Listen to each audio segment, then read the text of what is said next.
ಎಲ್ಲರಿಗೂ ನಿಸರ್ಗ ಕ್ರಿಯೇಷನ್ಸ್ಗೆ ಸ್ವಾಗತವನ್ನು ಕೋರುತ್ತಾ ಇವತ್ತಿನ ಕನ್ನಡ ಕಲಿಯೋ ಕ್ಲಾಸಲ್ಲಿ ನಾವು ಪ ವರ್ಗದ ಗುಣಿತಾಕ್ಷರಗಳನ್ನು ನೋಡೋಣ. ಅಂದರೆ ಪ ವರ್ಗ ವ್ಯಂಜನಾಕ್ಷರ ಇದೆ ಅಲ್ವಾ, ಪ ವರ್ಗ ವ್ಯಂಜನಗಳ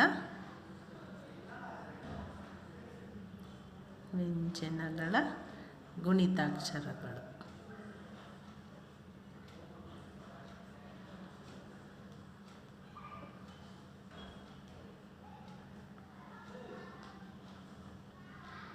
ಇದರಲ್ಲಿ ಸೇಮ್ ನಾವು ಮೊದಲಿಂದ ಬರೆಯೋ ಥರನೇ ಬರ್ಕೊಳ್ಳೋಣ. ಆ ಸ್ವರಕ್ಕೆ ಯಾವುದು ಬರುತ್ತೆ? ತಲಕಟ್ಟು ಬರುತ್ತೆ. ಅಂದರೆ ಪ ವರ್ಗಕ್ಕೆ ಪ ತಲಕಟ್ಟು ಪ, ನೆಕ್ಸ್ಟು ಫ ತಲಕಟ್ಟು ಫ, ಭ ತಲಕಟ್ಟು ಭ, ಅನಂತರ ಮ. ಇದು ತಲಕಟ್ಟಿಗೆ ಆಗುತ್ತೆ. ನೆಕ್ಸ್ಟ್ ಹಾಗೆ ಇಳಿ ಅಂತ ಹೇಳೋಣ, ಅಥವಾ ತಲಕಟ್ಟು ದೀರ್ಘ ಅಂತ ಹೇಳೋಣ.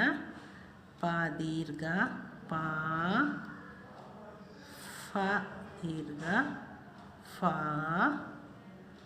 ಬ ದೀರ್ಘ ಬ, ಭ ದೀರ್ಘ ಭ, ಮ ಕಿಳಿ ಮ ಅಂತಲೂ ಹೇಳ್ಬೋದು.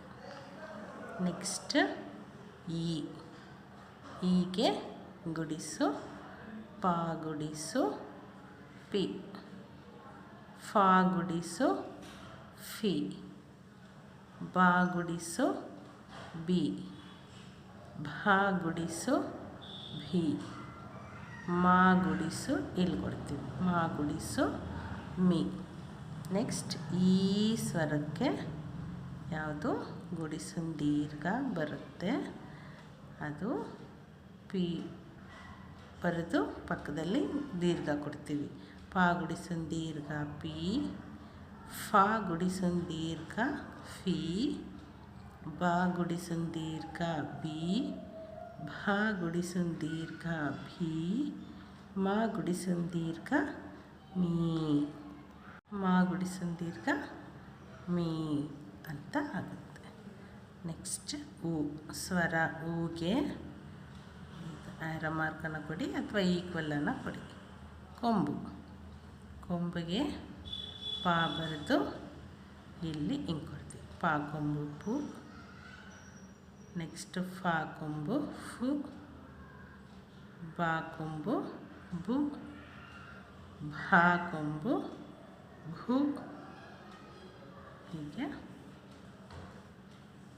ಅನಂತರ ಮ ಕೊಂಬು ಮಾ ಬರಿತೀವಲ್ಲ, ಇಲ್ಲಿ ಕೊಂಬು ಹಿಂಗೆ ಕೊಡ್ತೀವಿ. ಮ ಕೊಂಬು ಮು. ಅನಂತರ ಹೂಗೆ ಕೊಂಬು ಕಿಳಿ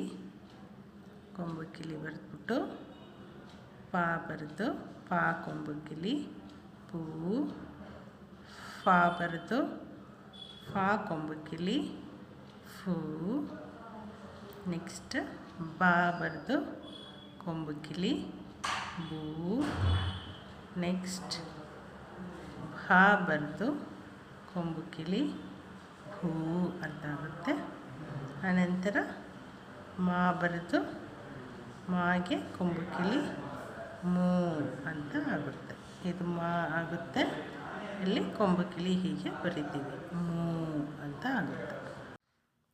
ನೆಕ್ಸ್ಟ್ ರುಗೆ ಒಟ್ರ ಸುಳಿ ಬರುತ್ತೆ. ಪಾಗೆ ಒಟ್ರ ಸುಳಿ ಪ್ರೂ,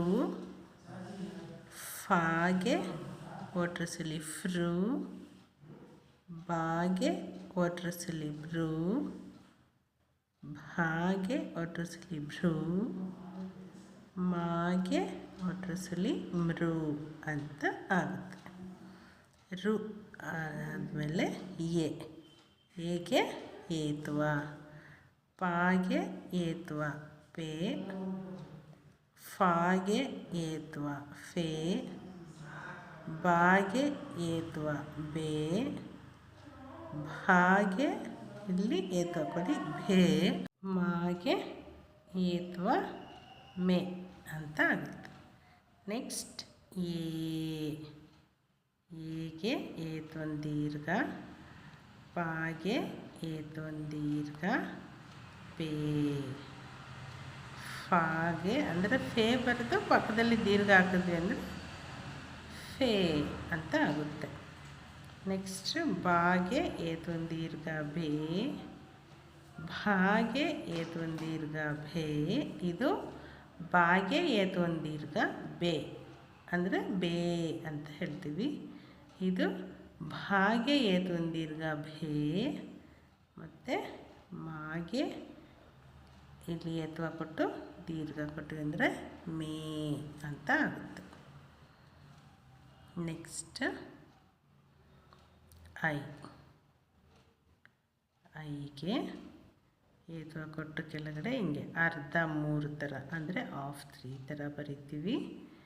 ಪಾಗೆ ಏತ್ವ ಕೊಟ್ಟು ಕೆಳಗಡೆ ಹೀಗೆ ಕೊಟ್ಟರೆ ಪೈ, ಫಾಗೆ ಏತ್ವ ಕೊಟ್ಟು ಕೆಳಗೆ ಹೀಗೆ ಕೊಡಿ ಫೈ, ಬಾಗೆ ಐತ್ವ ಬೈ, ಭಾಗೆ ಐತ್ವ ಭೈ, ಮಾಗೆ ಐತ್ವ ಮೈ ಅಂತ ಆಗುತ್ತೆ. ನೆಕ್ಸ್ಟ್ ಓಗೆ ಏತ್ವ ಕೊಂಬು ಕಿಲಿ, ಪಾ ಏತ್ವ ಕೊಂಬು ಕಿಲಿ ಪೋ, ಪಾ ಏತ್ವ ಕೊಂಬು ಕಿಲಿ ಅಂದರೆ ಫಾ. ಒಕ್ಲಾಸ್ ಕೊಟ್ಟೆ ಅಂದರೆ ಫಾ ಆಗಿಬಿಡುತ್ತೆ, ಪಾನೇ ಫಾ ಆಗುತ್ತೆ ಒಕ್ಲಾಸ್ ಕೊಟ್ಟರೆ. ಸೊ ಫಾ ಏತ್ವ ಕೊಂಬು ಕಿಲಿ ಫೋ.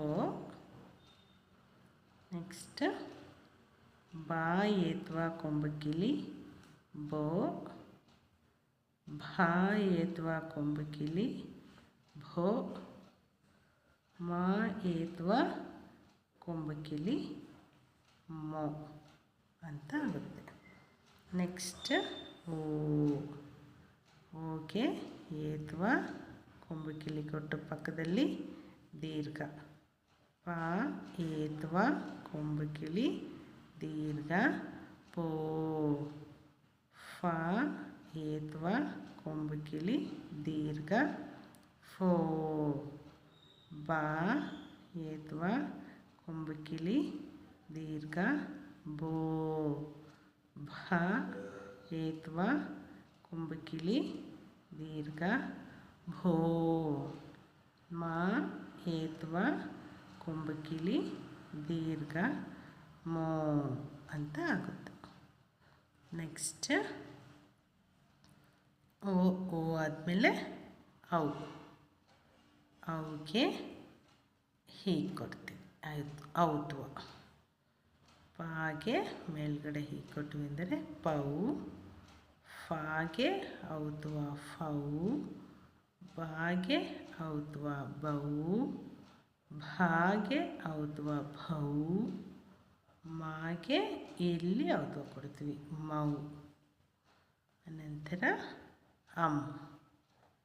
ಅಮ್ಮಿಗೆ 1 0, ಪಾಗೆ 1 0 ಪಂ, ಫಾಗೆ 1 0 ಫಂ, ಬಾಗೆ 1 0 ಬಂ, ಭಾಗೆ 1 0 ಭಂ, ಮಾಗೆ 1 0 ಮಮ್.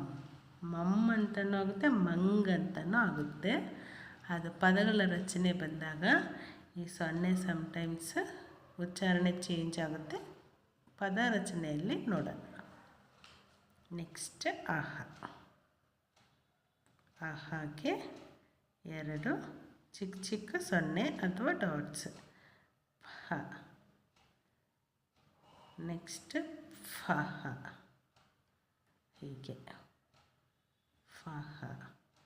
ನೆಕ್ಸ್ಟ್ ಬಹ, ನೆಕ್ಸ್ಟ್ ಬಹ, ಮಹ ಅಂತ ಆಗುತ್ತೆ.